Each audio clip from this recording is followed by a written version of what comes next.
Welcome back, class. Thanks for tuning in. Again, we're going to be moving on to part one of week 5 here. Again, these are just opportunities. It's not required, but I appreciate all of you that are watching the videos, actively trying on the Google form. I always appreciate that. Hoping that you're well and safe, that your family is safe as well. It's kind of a priority. Make sure that you're taking care of yourself, take care of your health and your family's health. That's first priority above all else. But let's jump right into it. Let's talk about our topics today, and then we'll kind of see what the Google Forms got in store for you. Okay. So, jumping right in here, what we're looking at is we're looking at a couple different topics. We have a new topic, kinda. We're going to be looking at slope of a line. Slope of a line is, if you're looking at the video here, it is how a line is tilted. The tilt, so up and down, right and left, that type of thing. Now, the general look is if a line is going up, like this direction, up to the right, that is called a positive slope. That's just a general idea, like you're climbing uphill. As I go from left side to the right side, it's going uphill, that's a positive slope. Now, if I was going from left to right, and I was dropping, going like this, so the left side, so if I'm standing over here, and I'm going to walk this direction, I'm going to be going downhill. That is a negative slope. It's a negative slope. Then, there's such a thing as zero slope, where it has no tilt at all, where it's completely horizontal. That's no slope. There's no pitch to it. It's just flat, level ground, kind of like a soccer pitch, like a field. And then there is undefined slope, where it doesn't exist because it's going straight vertical. Right? Vertical walls are unattainable to climb unless there's some type of slope to it, some type. Okay, so that's what we're going to be looking at today. That's somewhat new, somewhat not. But the topics that are kind of review from last week to this week is we're still dealing with graphs. We're still dealing with the coordinate plane. We're still dealing with x and y axis and the origin, but we're going to be focused on slope for these objects. Slope is the rate of change of a linear equation, so the rate of change is how a line is tilted up and down. But it's found by finding the difference in height. So, if I'll draw that line again. It is found by finding the difference in the height. This is height. And then the difference in length. This is length. That's the idea. It's not let me draw right there. There we go. So that's height and length. That's what we're looking at. Those are the two numbers. The slope, if you want to know how we find it, is going to be kind of the main portion of what we're going to be doing here. So let me jump right in here. The formula that we're going to be using is we're going to be subtracting the y numbers and then subtracting the x numbers. That's the general form of the formula. So it's y numbers and x numbers. Now again, for coordinates, just going back up here, coordinates are always written like this. Every single coordinate is always written x comma y. So when I'm giving you two coordinates, you have two x's, you have two y's. So if I give you another pair of coordinates, here you go, here's another coordinate, you can tell that the x's are always in the front and then the y's are in the back. Now why that's important to know which one's x and y is because when you go to this formula over here, you have to know which number to plug in and where. And so that's what we're going to be basically looking at today. All right.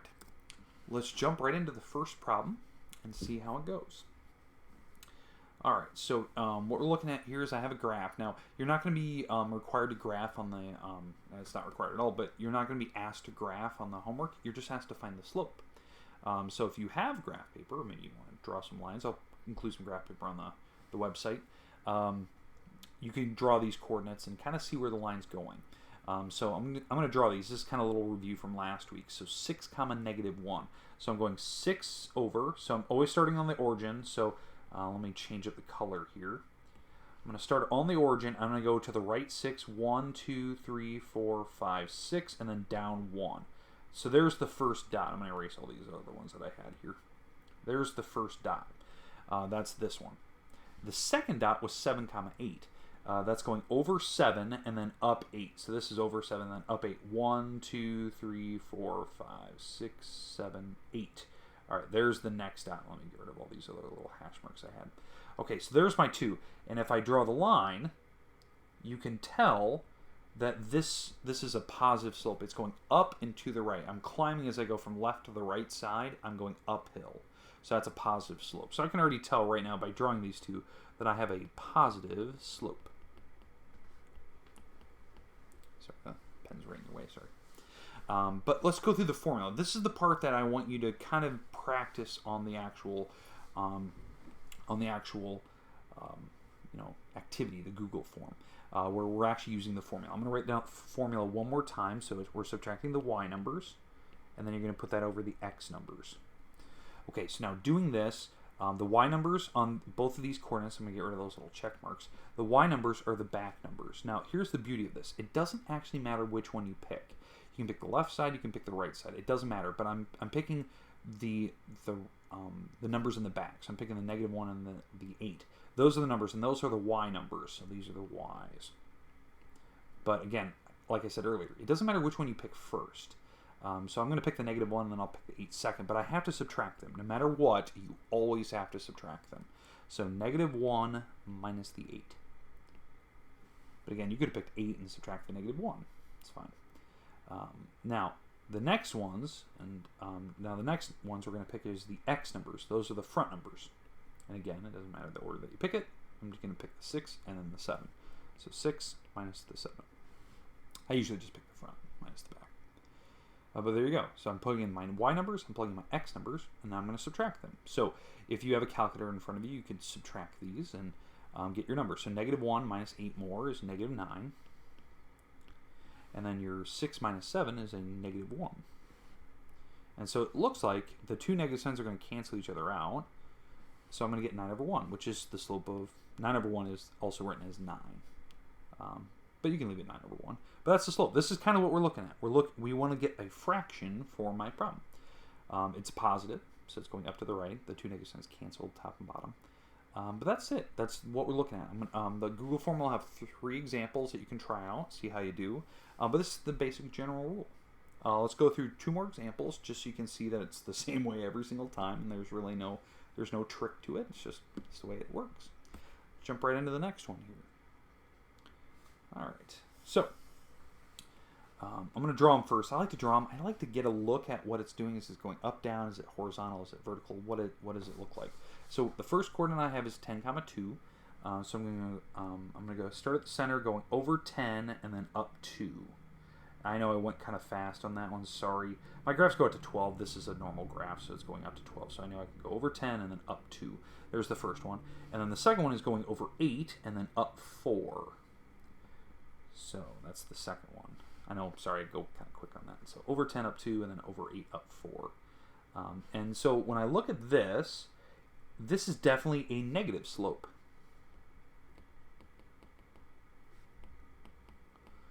Definitely a negative slope. It's going down to the right. So if I started on the left side and I kind of walked, I was going downhill as I went. But let's go through the formula. I'm going to switch up the color here and we'll kind of see how this works. So my formula again is I subtract the y numbers and then I subtract the x numbers. The y numbers again, if I get rid of all these marks, the y numbers are the numbers in the back. These are the y numbers. So it doesn't matter the order I pick, so I'm just going to pick the 2 and the 4. So I usually just go in that order. So I'm going to pick the front number minus the back number. So the y numbers go on the top. And then the x numbers are these numbers. It's always the ones in the front. It's always alphabetical order. That's how I remember it. That's why they're called ordered pairs, alphabetical order. So the 10 and 8. So I'm going to go 10 minus 8. And when I subtract these, so going left, 2 minus 4 is -2. And then 10 minus 8 is 2. And that's your answer. Now you can leave it like that. I know that this fraction can simplify. You can simplify both numbers by dividing them both by 2.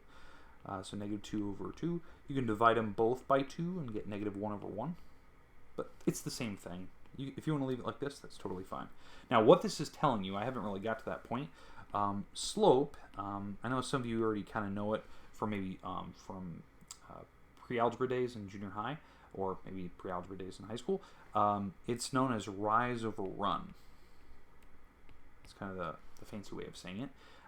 Basically what that's telling me is, like on this particular problem, I'm dropping 2, that's the rise, So it's either up or down. So it's dropping 2, that's what the negative signs tell me, and then it's running 2. So I'm dropping 2, running 2.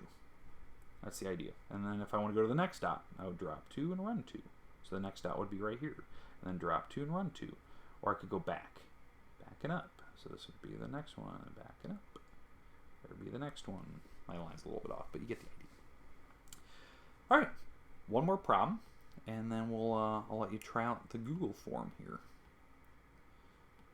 All right, so last problem, last example that I have here.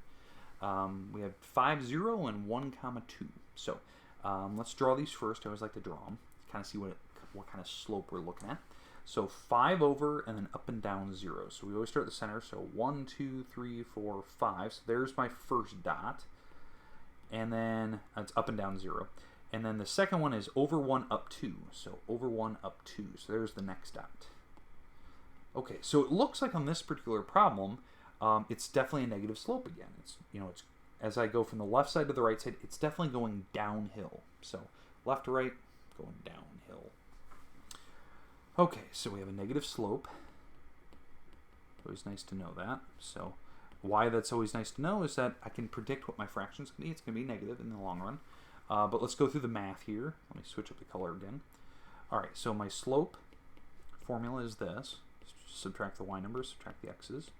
Again, the y numbers are the numbers in the back of each coordinate. So these are my y numbers. So it's the 0 and the 2. So I'm gonna go 0 minus 2. And then the x numbers are the numbers in the front. So that's the 5 and the 1. So those are my x's. So again, y numbers are the top numbers, x's are the bottom number, or I should say the bottom numbers on the fraction, but they're the front numbers in the coordinates. Now if I do the math here, 0 minus 2 is negative 2, 5 minus 1 is 4. And so that's your fraction. Now if you want to simplify that again, you can divide both numbers by 2, so it's 1 over 2. It's the same thing, it's dropping 1, running 2, drop 1, run 2, drop 1, run 2, drop 1, run 2, drop 1, run 2. You get the idea where the next couple dots are going to be. Now again, we haven't really talked about the purpose of this yet. That's kind of what the next couple, review weeks will be. But again, really big thing. Everyone that's really, actively trying to do some of these activities, I really appreciate it.